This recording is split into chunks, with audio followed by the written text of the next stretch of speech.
Yeah, buddy. 78 Sports TV here. Salute to the mighty LDBC. Y'all smash the like button and hit the subscribe.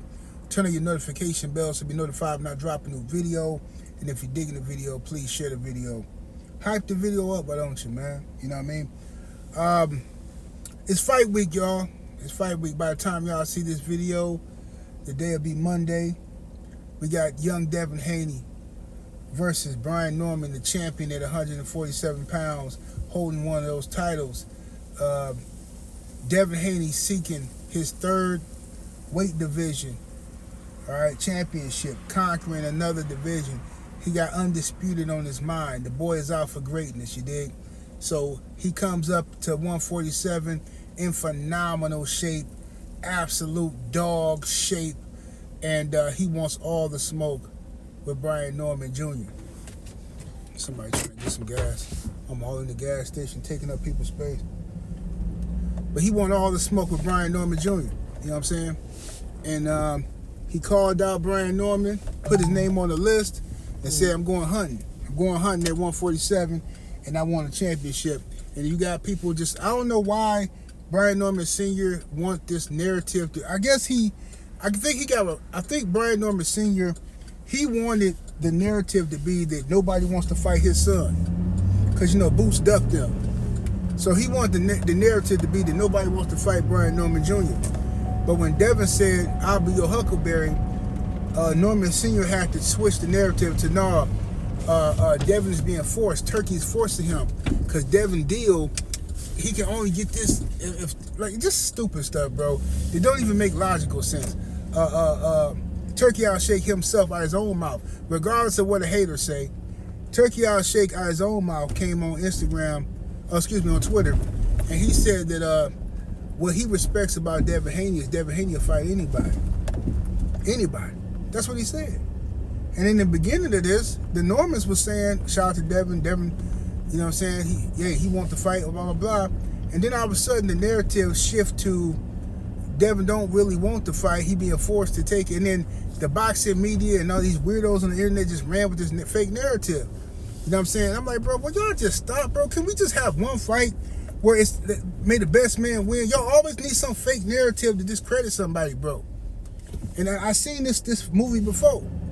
There's nothing in Brian Norman Jr.'s resume or fighting style that would tell you he's for sure gonna beat Devin Haney. He's for sure gonna beat Devin Haney. There's nothing in his resume that suggests that that's gonna happen.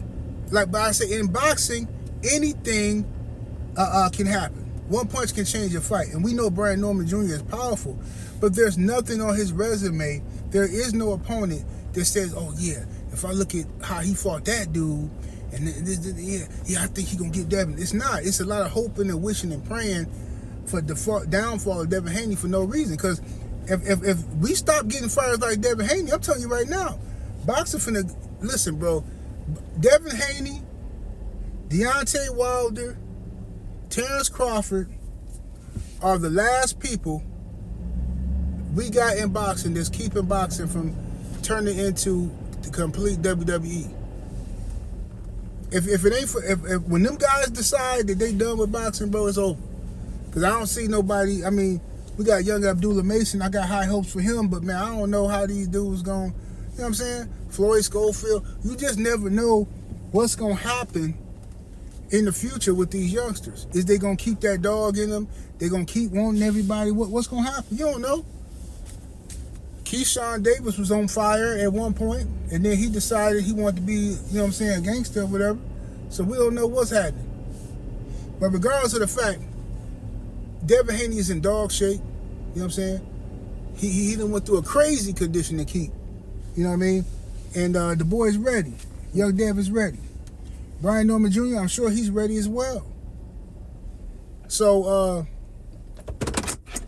I think Devin Haney outboxes Brian Norman Jr. I think he outboxes him. As long as Devin don't get carried away up in there and start slugging away and all that kind of crazy stuff, he should have this fight in the bag easily. You know what I'm saying? It should be a 10 rounds to 2, 9 rounds to 3 type of affair in favor of young Devin Haney to become the new welterweight champion in his third division. That's what I'm thinking. You know what I'm saying?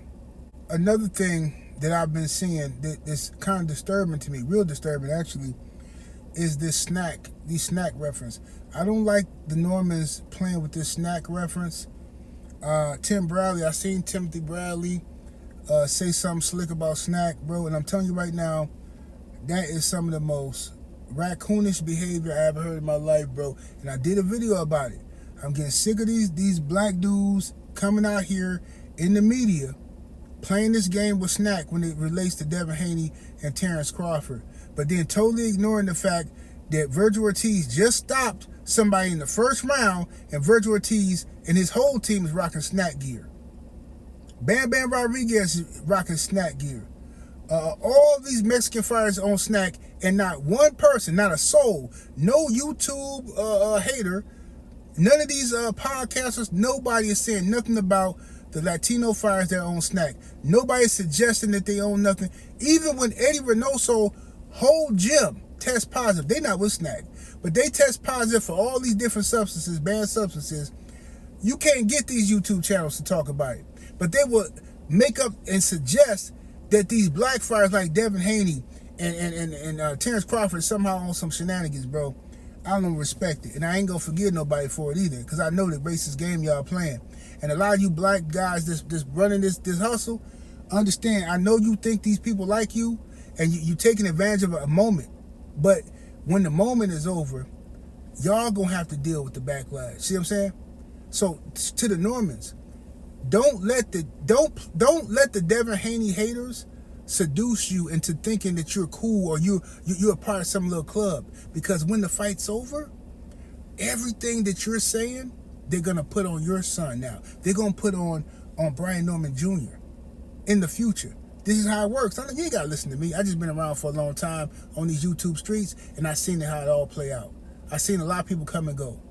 You play that game, when you lay down with dogs, you will eventually get fleas. Keep playing with them racists. Keep going on their channels. Keep playing with the whole little narratives and this and that. Down the line, when you fight somebody who they rock with, you're gonna find out what the racism really is about. When you fight somebody they rock with. Right now you fighting somebody they can't stand in the Haney. But when you fight somebody they rock with, Lord have mercy, you gonna feel it. You gonna smell their cologne, all right. But anyway, I got Devin Haney winning by unanimous decision, and I expected to be a lot of excuses after the fight about running and all that kind of stupid stuff. So then we got David Benavidez versus Anthony Yarde. That's a good fight, man. That's a good scrap right there. I believe Benavidez is going to beat him. Anthony Yarde's win has always been called into question. His stamina always been called into question. Yarde carries a lot of muscle mass, real strong, heavily built dude, muscular guy. But you know how the muscle, man, the lactic acid build up, man. You know what I'm saying? It builds up in your system, bro. So he usually gets tired fast. David Benavidez, we know he got a motor on him. He stalks people. He cuts the ring off like nobody's business. That's why I say, bro, I don't want to hear nothing about people running and all this. David Benavidez cuts the ring off like nobody's business, and he beat the mess out of people. There is no running from David Benavidez. So why can I just don't want to hear no excuses, bro. So Benavidez, I think it will beat Anthony Yarde. I like Anthony Yarde, but I think this one might be a little too much for him. It might be a little too much for him right here. But you know, Yarde, one thing about Yarde, he'll fight. He'll step up and fight everybody you put in front of him. So shout out to him for that, for not ducking no smoke. But yeah, I got Benavidez winning that fight. I have Bam Bam winning his fight, and I have Young Abdullah winning his fight. Don't Bam Bam fight on the card? I thought Bam Bam was fighting on the card. I thought he was. Yeah, but I got Bam Bam. If he is, I got Bam Bam winning. And I got Young Abdullah Mason winning his fight, of course. I think Abdullah Mason, he fighting for a title. He on his way. You know what I'm saying? This is going to be a big step up for him. Not competition-wise, but just as far as importance in the ring. You know what I mean? So I'm looking forward to Abdullah Mason doing big things in the sport of boxing, man. So let's get it, man. Riyadh season this weekend.